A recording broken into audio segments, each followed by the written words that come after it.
Hello guys, it's me Lunar, welcome back to another PUBG update video. The 6.1 update will be out in the next 24 hours and I'm going over the final patch notes for the update on Xbox and PlayStation 4. If the video is helpful, then leave a like. The update is a big one, so we're going to jump straight into it, starting with new content which is being added. The first new piece of content is of course the new map called Karakin, and after playing it on the PTS, I do think it's a great addition to the game, so here are the details. Karakin is a 2.2 kilometer island off the coast of northern Africa. It's an arid, rocky environment that provides wide open terrain and challenging engagements. It's small, fast and dangerous, and expect the tension of Myanmar combined with the pace of Sanhok. Maximum of 64 players can be played on Karakin per match. Players should expect long distance rifle engagements in the mountains, tactical urban conflict, and claustrophobic underground combat. And with the introduction of black zones, Karakin reveals its twist, a map that's layout changes every match. So what are black zones then? These are new hazards only available in Karakin that level buildings into smoking ruins.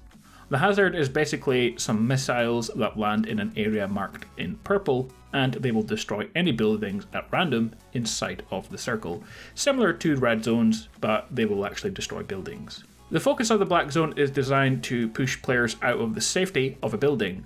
The hazard is at random, so towns and compounds can be undamaged, totally flattened, and or everything in between. The mix of buildings and ruins evolves in real time throughout the match, meaning don't always expect that building you run into cover to be there late in the match. Remember, if you hear the siren and you're inside of the purple circle, on the minimap you have to run away quickly. Buildings destroyed by the black zone will be marked with an X on the minimap afterwards. So basically this was a way for the devs to prevent camping straight from the start of the match. If you know where the blue zone is to begin with, then it's quite easy to work out where to go from the start of the game to find somewhere to hide and camp for most of it. And this kind of adds in a bit of extra randomness to it all to prevent players from camping for too long. Of course you can still do that and you will get lucky, but there's no guarantee that the place that you decide to hide out in at the start of the game will still be there by the end. Next, to change up siege play, they're introducing breach points which can be destroyed with the new throwable sticky bomb in Karakin. Certain walls and floors can be destroyed with sticky bombs, making new breach points. These features present more tools for players. For campers, it allows for more lines of sight inside of buildings and windows, for example. And for squads going in on the offensive, there are new options for storming buildings. Do you want to blast through the back of the building, or do you want to all go through the roof, or a bit of both? The choice is now yours. And for explorers, there are many hidden secret areas in the map that you can blow up with sticky bombs to reveal cool stuff, usually good loot. Finally, to make interior gunfights a little more interesting, they've added bullet penetration to the weakest walls in Karakin, getting brief glimpses of your enemies through the damaged drywall, and deciding to take fights or regroup gives players more options. So those are the walls which you can see in the game that kind of look like they're riddled with bullet holes. They're basically just walls that have been disintegrated over time and you can see and shoot through them. The final new piece of content added is the motor glider, something that I think you guys have been enjoying. The motor glider will be available on Erangel and Myanmar only. The glider has two seats, one for the pilot and one for a passenger who can shoot and use any weapons from the back seat. The motor glider will spawn around the map, and to take off you must gain the necessary speed, which is around 65 km per hour, then pitch up by pushing down on the L stick or the L3 on PS4. You'll start to take off once you reach 70 km per hour. The motor glider's fuel consumption rate is tied to the engine speed, so the more throttle you apply, the faster you will run out of gas. And the motor glider will spawn with empty gas, so you have to fuel up the engine before you can fly it. There's no maximum altitude you can reach, but the engine will start to lose power the higher the altitude you are at. So guys, those are all the new content additions in the update. Let's move on to the latest Survivor Pass and survival title systems. The Survivor Pass is called Shakedown, and we're going to start with the community missions. Whether you've purchased Premium Pass or not, all players can join together to fill the community accomplishment gauge, then claim in-game skin and rewards and unravel the hidden mystery of Karakin. The mission gauge can be filled by finding collectibles on the battlegrounds. Players who find and open special cardboard boxes will be able to loot one of the 3 different objects. When collected, they will reflect on the community mission accomplishment gauge as follows. So a disc piece counts as 1 point towards community mission goals, broken disc counts as 2, and old DVDs count as 3. On the Community Mission tab, you can see your achievement score and XP that's been earned in proportion to the individual contribution scores. Next, Season Missions, and there are 3 tracks of Season Mission. Each track will be released monthly, so January, February, March, and tracks that are locked will show the time left before it's unblocked. Progression missions, players can earn a large number of XP when completing progression missions. Tracks 1 and 2 contain a set of 8 missions each, with each mission difficulty increasing gradually for all players. Track 3 missions contain a set of 10 missions, with each mission gradually increasing difficulty allowed for players with the Premium Pass.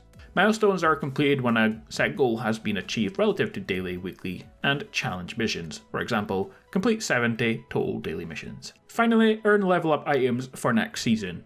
You can claim level up items for the next season as a Premium Pass mission reward.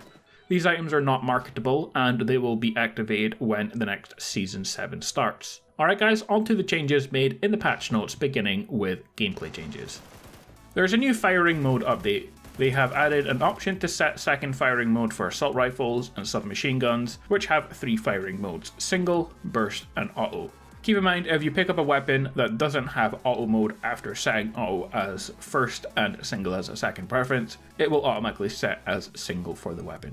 Next, loot balance changes. To Erangel, they've increased assault rifle spawn amounts by 20%, and they've slightly decreased gas can and handgun spawns. For Miramar, they've increased the overall loot spawn by 22%, and additional 22% increase to the total number of assault rifles spawned. This means the total number of assault rifles spawned in Miramar is now 44% higher than it was before. Next, to map selection. They've replaced Vikendi with the new map Karakin. Vikendi will still be playable on custom matches, and the reason for them removing Vikendi is to improve matchmaking times for the new map. Vikendi will return in the future, however.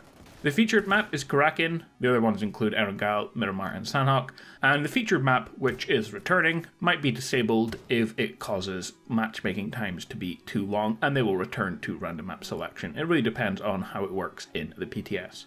To the Master Race system, you can see your PUBG ID on the end of the game screen now, and you can see a player ID while spectating them. For user interface and user experience changes. Added a pass menu in the main lobby. Advanced Vehicle tab has been added on the controller guide page to provide specific key details on certain vehicles. Players can now preview DLCs that are on add-ons tabs in the store, and the cheating category has been added as an option when reporting a player. Next up, we have sound changes, and there's quite a few of them in the update. For gun handling and sounds renewal, improved reload and weapon change sound effects, and proceeded the detailed expression of the collar of the clothes and the attachment of the weapon were reinforced during the reload operation. For sound segmentation according to the mechanical properties of the weapon during aiming and scoping. In aiming and scoping, the degree of trembling sound in weapons attachments detailed varies depends on the weapon type. Sounds are divided into 2, handgun and non-handgun.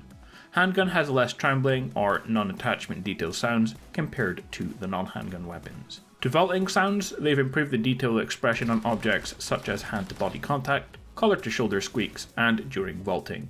When vaulting, they've improved the sound output for the material that you're vaulting over, concrete, metal, wood, and so on. Finally, for sounds, they've lowered the volume of wind sound effects in the moonlight when playing Vikendi, but of course that can only be seen in the custom matches for now. To performance, they've added the following features to both consoles. Dynamic resolution, they've adjusted the screen resolution depending on the performance to maintain a stable frame rate. A toggle option to turn this on and off will be added in a future patch. Sharpening post-processing, they've provided clearer visuals. And ground truth ambient occlusion, they've produced more realistic shadows. And finally, for improvements, they've optimized the world location calculating process to reduce occurrences of hitching. That leaves us then with some bug fixes. They fixed an issue where the camera view is located incorrectly when changing seat as a driver during ads, an issue where the M249 iron sight was displayed incorrectly, where the hold option for prone isn't working correctly, where the character's overhead user interface isn't aligned with the character model, where the helmet equipped on Customize is visible on the character's head on PUBG ID, where the handgun size is displayed incorrectly on last match screen, where the inventory was not correctly ordered, where the inventory text was not displayed when inventory was turned on, where the ambient noise is louder than intended in certain weather types on Vikendi. Again, that will only be seen on custom matches for now. Fixed an issue where the Tommy gun skin texture is displayed incorrectly, and fixed an issue where the lower body would be displayed incorrectly when putting on certain PGI skins on a male character. Well guys, that is about it for the first update of 2020 for PUBG, the Season 6.1 update.